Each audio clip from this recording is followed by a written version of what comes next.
Denied coverage of your GLP-1? Do not quit. That is exactly what insurance wants you to do.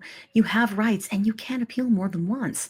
Claimable makes it simple with expert-backed appeals that actually have been proven to work. Check out the link getclaimable.com/plus sides and use code plus sides with a Z to save. Month to month, box to box. This is how we live in the GLP-1 community. We never know when our coverage is going to get yanked from underneath us. Last year, it got yanked out from underneath me, and I had to go the compound route. I had to go to a telehealth. And what alleviated that financial burden a little bit for me was using my HSA card. I went to the hsastore.com to look for some electrolytes. ShedRx is there. ShedRx, the telehealth, is HSA approved and FSA approved. Ah! So I'm going to ShedRx, right? And I'm going to use my HSA, which alleviates a huge financial burden for me. And if you're interested as well, go to shedrx.com. They'll take great care of you. They've got fantastic doctors. And you can use the link down below in our link tree, or just go to shedrx.com and use my code, CAT50. Get your $50 off your first month. Okay, skinny people talk. Listen. That's so silly. Skinny people talk. I recently posted something and you did reply to it. And I was like, why, if we have people that are dealing with like 15 pounds their whole life, 15, 20 pounds, and forever, and then they had a wall and it just ain't coming off anymore and it's packing on anymore, right? And then I wrote something like, we can't see food noise. Like, why are we treating people like this if we can't see food noise? You know what I'm saying? Like, why are we looking at them and going, they look skinny to me, so obviously they're taking this for vanity reasons. Like, why is that okay? And especially if they have something else going on metabolically, right? Like, we don't necessarily understand it, you know? And you were like, yeah, because it's insulin resistance. And I was like, oh, so can we talk a little bit about that? Like insulin resistance and people that look skinny? Okay, so, but one of the things, okay, we'll talk about it, but also Okay. thinness does not mean you're healthy. There are people Yeah. who have fatty issues even though they're thin. So you can have a fatty liver, and a GLP-1 will address that fatty liver even if you're not overweight. Yeah. So GLP-1s are not just for weight loss. I mean, I don't know why people even care, to be honest. Honestly, right? No, Come really, on. and it really has nothing to do other than bias and prejudice. It's just, I Totally. think It's a sexy news story. having hatred towards people who are overweight is the only acceptable prejudice now. Yeah. No Oh other my no gosh, other prejudice so is true. considered socially acceptable, Acceptable. except laughing at, insulting people Yep. who are overweight or So obese. true. Like even like autism, like I mean, disabilities, not No acceptable, better, race, not acceptable, culture, better, different culture difference, and religion, not better. acceptable. Like you Accents. can call people fat all day Mhm. long. But Accent. you Yeah. can have people, doctors, posting One of your favorites, Dr. Toomer? posting clips of, a woman who's overweight or who's obese being insulted, and it was considered funny. And my thing is, no one gets to 600 pounds for no reason, and it's not food. Totally. It's Yeah. not. And the thing is that I have never met anyone who is that obese who hasn't had some childhood trauma. Totally. In fact, 100%. I screen for childhood trauma because there is such a correlation between childhood trauma and obesity, Totally. Yeah. We especially for sure have seen that on the show with people that come on. especially Almost all of them. yeah, Yeah. sexual abuse. And so there's just and it's just in varying degrees. Some people, this is the crazy thing.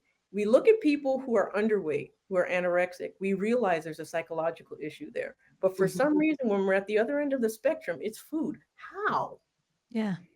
How is it food on one person and not psychological, but it's psychological for the other person? And the Yeah. lack of food. We understand a person's not eating because of psychological issues. Have you ever thought that people eat because of psychological issues? Totally. They're Yeah. on the same continuum. But again, bias, prejudice allows us to say, if you're over, it's your fault. Totally. Mm-hmm. And I forgot your question. Oh, Yeah. good. No, that was kind of it. Like, ask my question. Oh yeah, let's ask your question, Kat. Well, We knew we were gonna flow. We knew we were gonna you flow. with something flows like here. it flows right into it. Yeah. So I caught your TED talk, your TEDx talk from 2020, Yeah. imposter syndrome, and you got a great twist on that. And it made me think of when we had Dr. Contessa on and she talked about depression really being a big root of obesity.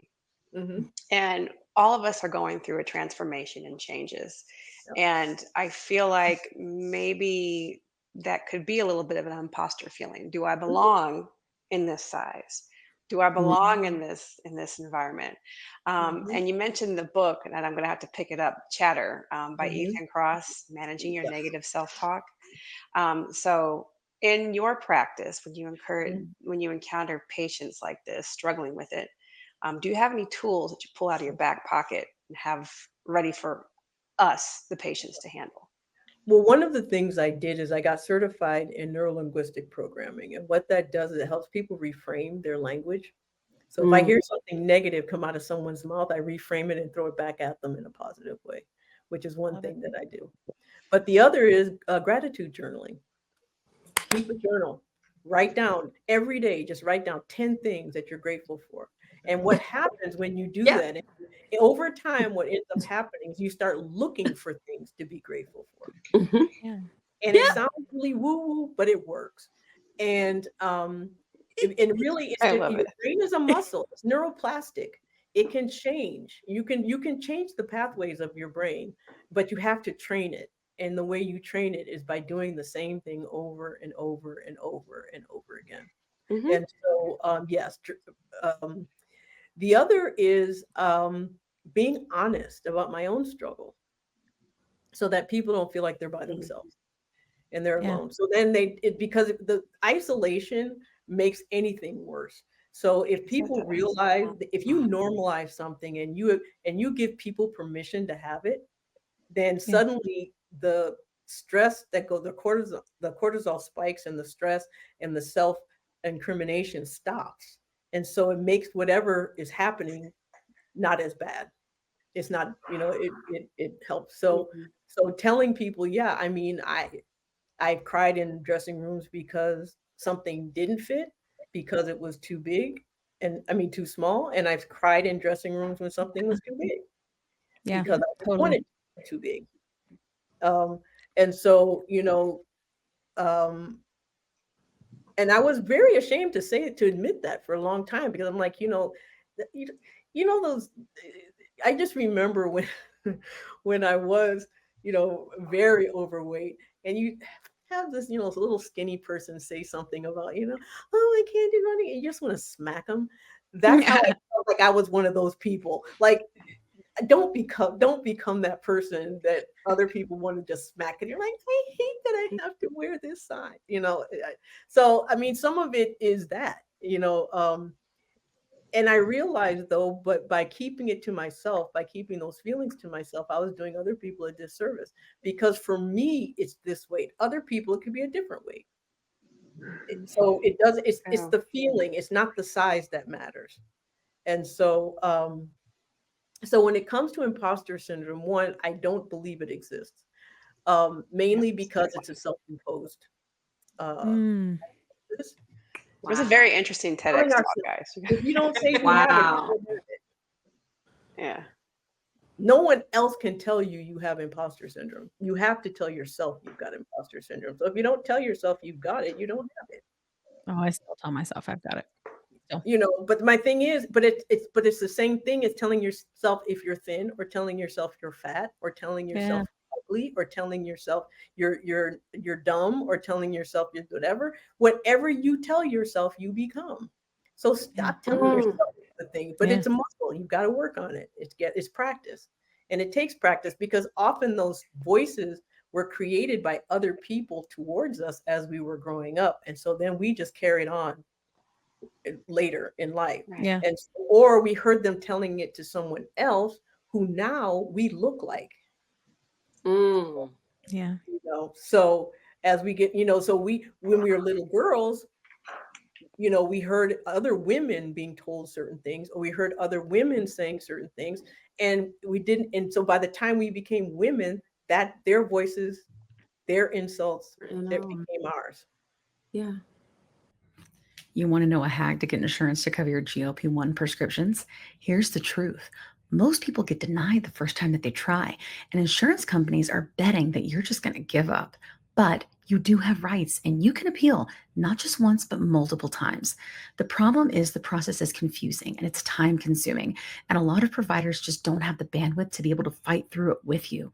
So that's why I partnered with Claimable. It's an easy to use tool that helps you build expert backed appeals proven to work.